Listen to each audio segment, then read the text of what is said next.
নমস্কার, তোমাদের সবাইকে সানা স্মাইল এডুকেশন সেন্টারে স্বাগত জানিয়ে আজকের ক্লাসটি শুরু করছি।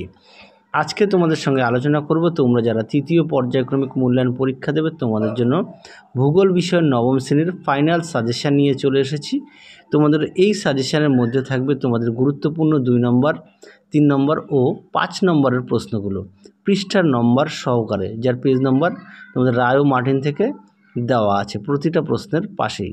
চলো দেরি না করে মূল বিষয়ে যাওয়া যাক। তার আগে বলি, তোমাদের আগের ভিডিওতেও সাজেশনের সেট দেওয়া আছে, সেটা উত্তর সহকারে, আর এটা শুধুমাত্র গুরুত্বপূর্ণ প্রশ্নগুলি দেখে নাও। আগের সাজেশনটাও গুরুত্বপূর্ণ, তোমরা সেটাও দেখো। প্রথমে দেখো, একে দেওয়া আছে নিচের প্রশ্নগুলির সংক্ষেপে উত্তর দাও। প্রশ্নমান 2 একে আছে ফেরুলো সূত্রটি লেখো, পেজ নম্বর 61। 2 দেখো ক্ষয়ী ভবন ও রেগোলিথ কি, পেজ নম্বর 169 ও 178। 3 দেখো অভিগত গোলক ও অন্তস্থ গ্রহ বলতে কি বোঝে, পেজ নম্বর 10 আর 22। সবগুলোই প্রশ্নের উত্তর তোমরা রায় ও মার্টিন সহায়িকা বইতে পেয়ে যাবে। 4 দেখো বিপর্যয় ব্যবস্থাপনা ও হরপা বান কি, পেজ নম্বর হচ্ছে 206 ও 220। এই সাজেশনের মধ্যে যে কটা প্রশ্ন দেওয়া আছে প্রতিটা প্রশ্নই গুরুত্বপূর্ণ, তোমরা অবশ্যই ভালো করে পড়বে। পরবর্তী দেখো 5 ভূবৈচিত্র্যসূচক মানচিত্র ও মৌজা মানচিত্র কাকে বলে, পেজ নম্বর 402।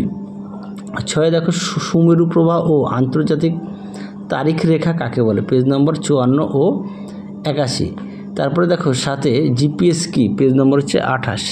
8 দেখো স্থানীয় সময় ও প্রমাণ সময় কাকে বলে, পেজ নম্বর হচ্ছে 102। 9 দেখো পশ্চিমবঙ্গে পাট শিল্পের সমস্যাগুলি কি কি, পেজ নম্বর হচ্ছে 351। খুব গুরুত্বপূর্ণ প্রশ্ন, পরীক্ষা খুব আসে। 10 দেখো ব্যবচ্ছিন্ন মালভূমি ও সুনামি কি, পেজ নম্বর 130 ও 216। 11 দেখো সম্পদ কাকে বলে, পেজ নম্বর 228। পরবর্তী দেখো 12 দাগের সুন্দরবন অঞ্চলের নদীগুলির লবণাক্ত কেন, পেজ নম্বর 330। 13 দাগে দেখো ছায়াবৃত্ত কাকে বলে, পেজ নম্বর 60। তারপরে দেখো 14 দাগে গিরিজনী আলোড়ন ও কার্বনেশন কি, খুব আসে পরীক্ষা, যার পেজ নম্বর হচ্ছে 141 ও 165। 15 দাগে দেখো আশ্বিনের ঝড় ও পশ্চিমী ঝঞ্ঝা কি, খুব গুরুত্বপূর্ণ প্রশ্ন, পরীক্ষায় আসে, তোমরা অবশ্যই ভালো করে পড়বে আর সমস্ত বিষয়ে পাঠ্য বই খুঁটিয়ে পড়বে, পাঠ্য বইয়ের দিকে অবশ্যই গুরুত্ব দেবে। চলো এবার আমরা দেখব পরবর্তী প্রশ্ন, যার প্রশ্নমান 3। একে আছে আন্তর্জাতিক তারিখ রেখাকে মাঝে মাঝে বাঁকানো হয়েছে কেন, খুব গুরুত্বপূর্ণ প্রশ্ন, পরীক্ষা খুব আসে, পেজ নম্বর 102। আগের সাজেশনও দেওয়া ছিল উত্তর সহকারে।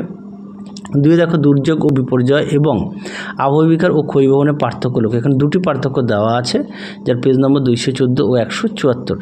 3 দেখো প্রশান্ত মহাসাগরীয় আগ্নেয় মেঘলা সৃষ্টি হয়েছে কেন, খুব গুরুত্বপূর্ণ প্রশ্ন, এই প্রশ্নটি পরীক্ষায় আসে, পেজ নম্বর 136। পরবর্তী দেখো 4 দেখো যান্ত্রিক ও রাসায়নিক আবহবিকারের পার্থক্য লেখো। একই সঙ্গে আরও একটি প্রশ্ন দেওয়া আছে, দুর্গাপুরকে ভারতের রুট বলা হয় কেন, পেজ নম্বর 174 ও 382।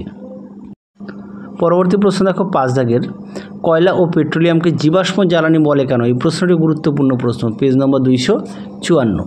6 দেখো পশ্চিমবঙ্গে খরা ব্যবস্থাপনায় গৃহীত কৌশলগুলির বর্ণনা দাও, যার পেজ নম্বর 209। খুব গুরুত্বপূর্ণ প্রশ্ন, পরীক্ষায় খুব আসে, তোমরা অবশ্যই ভালো করে পড়বে। পরবর্তী দেখো 7 দাগে জিপিএসের ব্যবহারগুলি লেখো, এই প্রশ্নটিও আসে, পেজ নম্বর 14। 8 আছে নিরক্ষরেখা ও মূল মধ্যরেখা এবং অক্ষরেখা ও দ্রাঘিমা রেখার পার্থক্য লেখো, পেজ নম্বর 105 ও 103। 4 দেখো স্কেলের ব্যবহার ও গুরুত্ব লেখো, পেজ নম্বর 400। 10 দাগের প্রশ্ন দেখো বিপর্যয় মোকাবিলায় ছাত্র সমাজের শিক্ষার্থীদের ভূমিকা কীরূপ, খুব আসে পরীক্ষায়, এই প্রশ্নটি গুরুত্বপূর্ণ, ছাত্র সমাজের শিক্ষার্থীদের ভূমিকা খুব আসে পরীক্ষায়।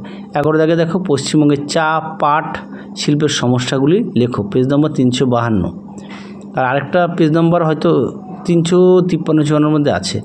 12 দাগে দেখো হুগলি নদী 2 তীরে পাট শিল্প কেন্দ্রীয় ভবনের কারণ, পেজ নম্বর 350। এই প্রশ্নটি খুব আসে পরীক্ষায়। পরবর্তী দেখো এবার আমরা দেখব প্রশ্নমান 5। এই প্রশ্নগুলো তোমরা যদি পারো খাতা একটু লিখে নিয়ে পড়বে আর পাঠ্য বইটা অবশ্যই খুঁটিয়ে পড়বে। একে আছে পৃথিবীর পরিক্রমণ গতির ফলাফলগুলি সচিত্র বর্ণনা দাও, অবশ্যই চিত্র সহকারে, যার পেজ নম্বর দেওয়া আছে 44 পেজে। 2 দেখো উদাহরণসহ বিভিন্ন প্রকার রাসায়নিক আবহবিকার বর্ণনা দাও, পেজ নম্বর হচ্ছে 164। 3 দেখো ভারতের কয়লা বন্টন বর্ণনা করো, পেজ নম্বর 248। 4 দেখো পশ্চিমবঙ্গের ধান, পাট ও চা চাষের অনুকূল প্রাকৃতিক পরিবেশের বর্ণনা দাও। এখানে 3টি দেওয়া আছে, ধান, পাট ও চাষ, যার পেজ নম্বর দেওয়া আছে 346, 347 পেজে আছে, পেয়ে যাবে পরপর। পরবর্তী প্রশ্ন দেখো 5 দাগের পশ্চিমবঙ্গের জলবায়ুর ওপর, আচ্ছা বানানটা একটু ভুল আছে, পয়স্য হয়ে গেছে, আমি দুঃখিত এবং ক্ষমা চেয়ে নিচ্ছি। পশ্চিমবঙ্গের জলবায়ুর উপর মৌসুমি বায়ুর প্রভাব লেখো, পেজ নম্বর 319। 6 দাগে দেখো যান্ত্রিক আবহবিকার এর প্রক্রিয়াগুলি সংক্ষেপে বর্ণনা করো, পেজ নম্বর 162। খুব গুরুত্বপূর্ণ প্রশ্ন, তোমরা অবশ্যই ভালো করে পড়বে। পরবর্তী প্রশ্ন দেখো, পরবর্তী আমরা দেখব দাগ নাম্বার 7। পৃথিবীতে কীভাবে ঋতু পরিবর্তন হয় তার চিত্রসহ ব্যাখ্যা করো। এখানেও একটু বানানটা ভুল আছে, ঋতু হবে, বানানটা আমি রীতি দিয়ে ফেলেছি টাইপিংয়ে, দুঃখিত, ক্ষমা চেয়ে নিচ্ছি। পেজ নম্বর হচ্ছে 46। 8 দেখো পশ্চিমবঙ্গের ঋতু বৈচিত্র্য সংক্ষেপে আলোচনা করো, পেজ নম্বর 316। পরবর্তী দেখো 9 দাগের পশ্চিমবঙ্গের খাদ্য প্রক্রিয়াকরণ শিল্প গড়ে ওঠার অনুকূল অবস্থাগুলির বিবরণ দাও, পেজ নম্বর 364। আচ্ছা 8 দাগের প্রশ্নের পেজ নম্বরটা আমার মনে হচ্ছে একটু ভুল আছে, তোমরা তাও একটু দেখে নিও। 10 দেখো জলবিদ্যুৎ শক্তি উৎপাদন অনুকূল পরিবেশ সম্পর্কে লেখো, পেজ নম্বর 270। খুব গুরুত্বপূর্ণ প্রশ্ন, এই প্রশ্নটাও আসে পরীক্ষায়। পরবর্তী দেখো 11 দাগে চিত্রসহ পৃথিবীর অপসূর ও অনুসূর অবস্থান ও তার ফলাফল লেখো। যে পেজ নাম্বারটা দিতে একটু ভুলে গেছি, আমি দুঃখিত। আর অবশ্যই তোমরা চিত্রটা কিন্তু আঁকবে। পরবর্তী দেখো 12 দাগের 5 সংস্থান তত্ত্বের আলোকে চিত্রসহ ভঙ্গিল পর্বতের উৎপত্তি ব্যাখ্যা করো, পেজ নম্বর 122। এই প্রশ্নটিও গুরুত্বপূর্ণ, পরীক্ষায় খুব আসে। পরবর্তী প্রশ্ন দেখব পেজ নাম্বার 13। পৃথিবী সংরক্ষণে 5টি পদ্ধতি আলোচনা করো, পেজ নম্বর 170। পরবর্তী দেখো 14 দাগের পশ্চিমবঙ্গের পাট শিল্পের উন্নতির কারণগুলি লেখো, পেজ নম্বর হচ্ছে 350। এই সাজেশনের মধ্যে যে কটা প্রশ্ন দেওয়া আছে প্রতিটা প্রশ্নই গুরুত্বপূর্ণ, তোমরা অবশ্যই ভালো করে পড়বে। যদি পারো প্রশ্নগুলো একটু খাতায় লিখে নিয়ে পড়বে, তাহলে তোমাদের পড়তে সুবিধা হবে। আর অবশ্যই সমস্ত বিষয়ে পাঠ্য বই খুঁটিয়ে পড়বে। আর তোমাদের আগের ভিডিওতে রায় ও মার্টিন প্রশ্নবিচিত্রার সমস্ত বিষয়ে মডেল সেটগুলো সমাধান করে দেওয়া আছে। তোমরা যারা এখনও দেখোনি আমাদের প্লে লিস্টে গেলে মডেল সেটগুলো পেয়ে যাবে সমস্ত বিষয়ে। পরবর্তী দেখো রেখা মানচিত্র দেওয়া আছে বেশ কিছু, এর মধ্যে বেশ কিছু দেওয়া আছে। একে দেওয়া আছে উত্তরে পার্বত্য অঞ্চল, তারপরে দেওয়া আছে দামোদর নদ, সান্দাকফু কমা দিয়ে দেওয়া আছে। তারপরে দেখো 3 একটি ল্যাটেরাইট মৃত্তিকার অঞ্চলের নাম লিখবে। আচ্ছা 4 দেখো দুর্গাপুর, হলদিয়া, কলকাতা, বক্রেশ্বর। 5 দেওয়া আছে ম্যানগ্রোভ অরণ্য। 6 দেওয়া আছে শান্তিনিকেতন ও মন্দারমণি। তারপরে দেখো 7 দেওয়া আছে ফারাক্কাবাদ, কৃষ্ণনগর, জলপাইগুড়ি। 8 দেওয়া আছে কলকাতা বন্দর, বালুরঘাট। 9 দেওয়া আছে ফারাক্কাবাদ চা উৎপাদক অঞ্চল। 10 দেওয়া আছে শুশুনিয়া পাহাড়, হলদিয়া অঞ্চল। 11 দেওয়া আছে একটি তথ্য প্রযুক্তি কেন্দ্রের নাম। 12 দাগে দেওয়া আছে উত্তর দিনাজপুর, কালিম্পং, দীঘা। তোমরা এগুলো একটু প্র্যাকটিস করবে। এছাড়াও পাঠ্য বই থেকে একটু দেখে নিও আর প্রশ্নবিচিত্রা থেকে একটু দেখে নিও। তাহলে চলো আজকের মতো এখানেই সমাপ্ত করছি। তোমরা সবাই সুস্থ থেকো, ভালো থেকো।